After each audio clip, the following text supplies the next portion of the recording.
Israel-Hamas ceasefire deal reached. Global response and U.S. political reactions. Washington, D.C., October 2025.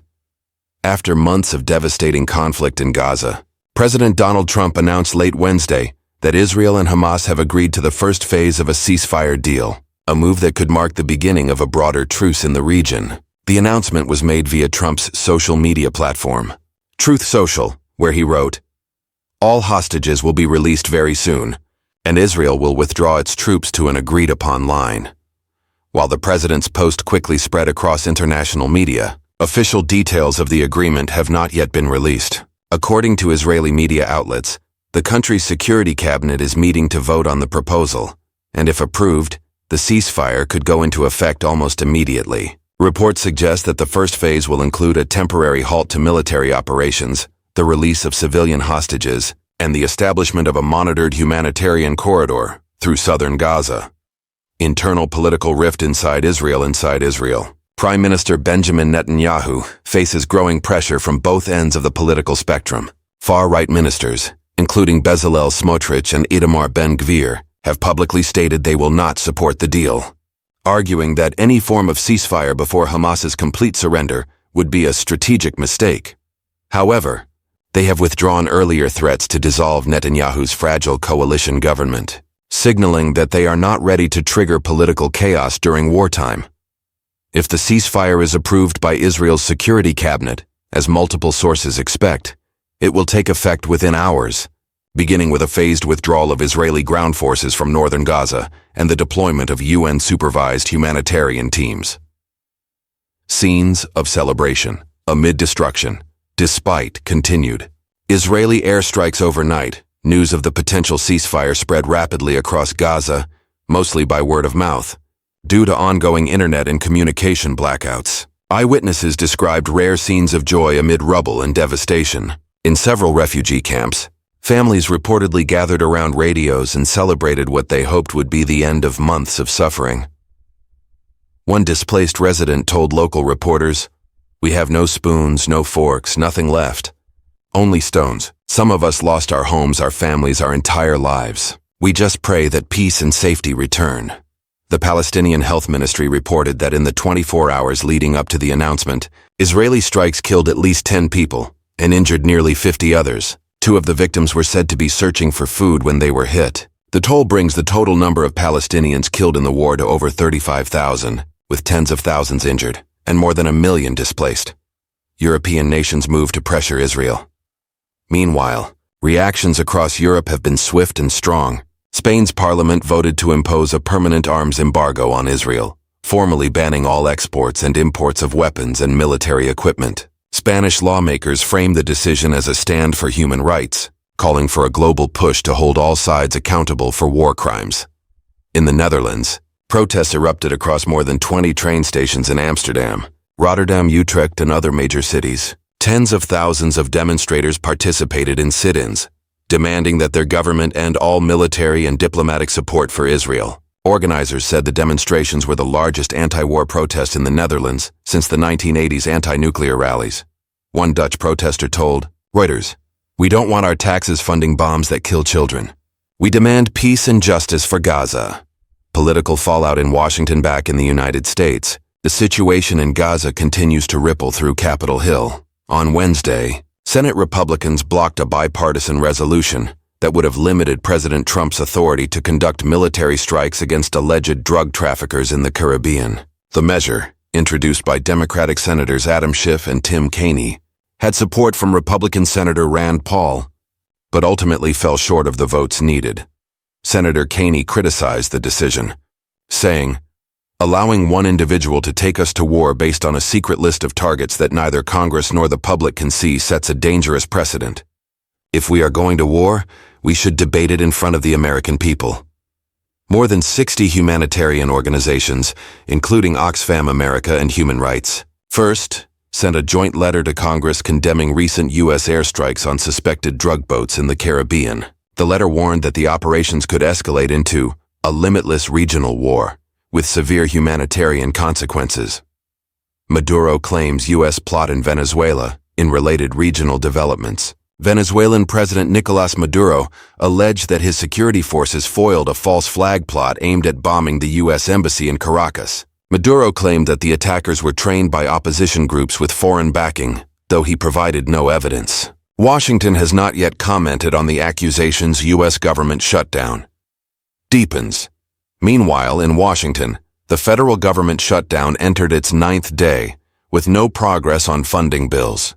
The Senate failed to pass 2 separate measures, one backed by Democrats and another by Republicans, that would have reopened the government.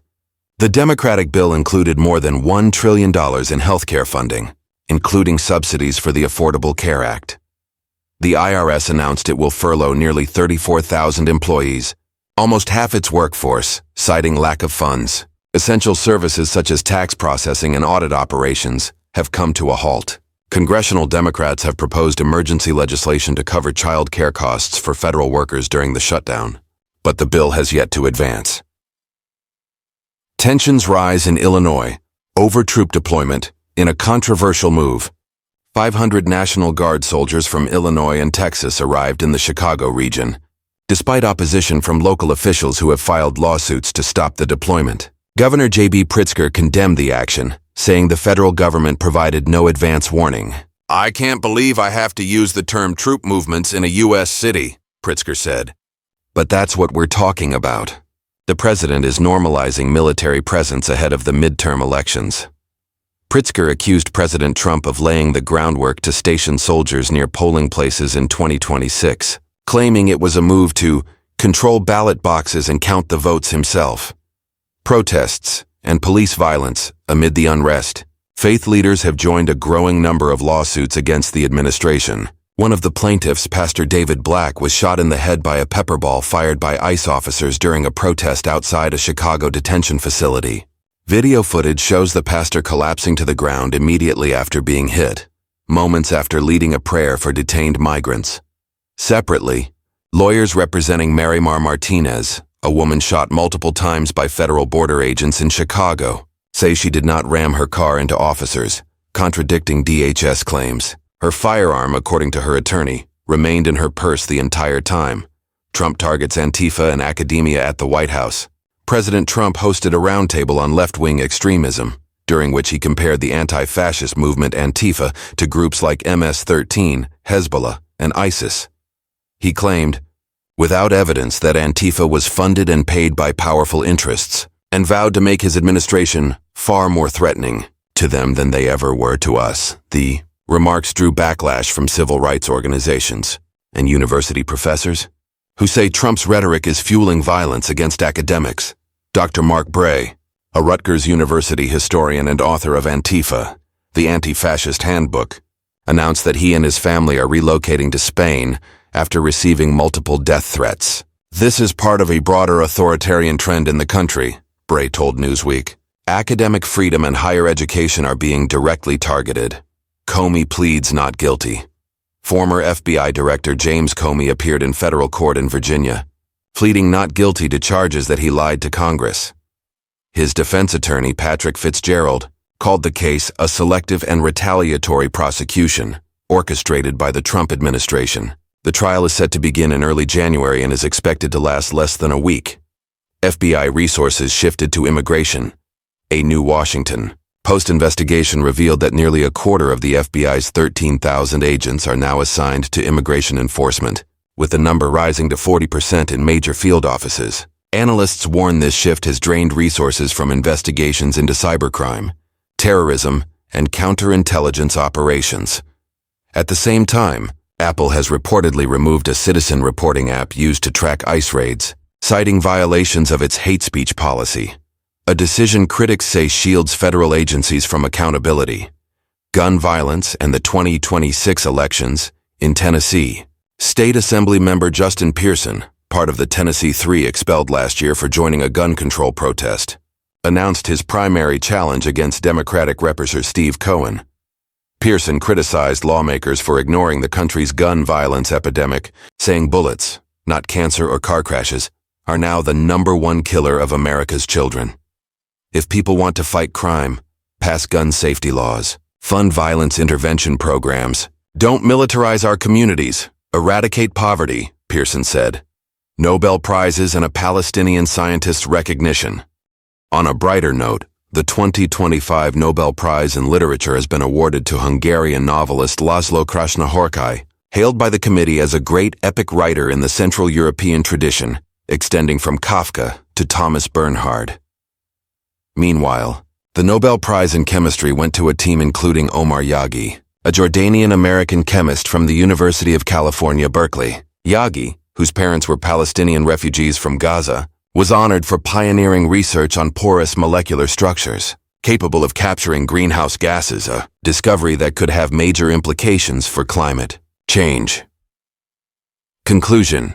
As the world watches the fragile Israel-Hamas ceasefire unfold, the United States finds itself at a crossroads, balancing foreign diplomacy, domestic unrest and deep political divisions, from the streets of Gaza to the train stations of Europe, and from Congress to Chicago's neighborhoods.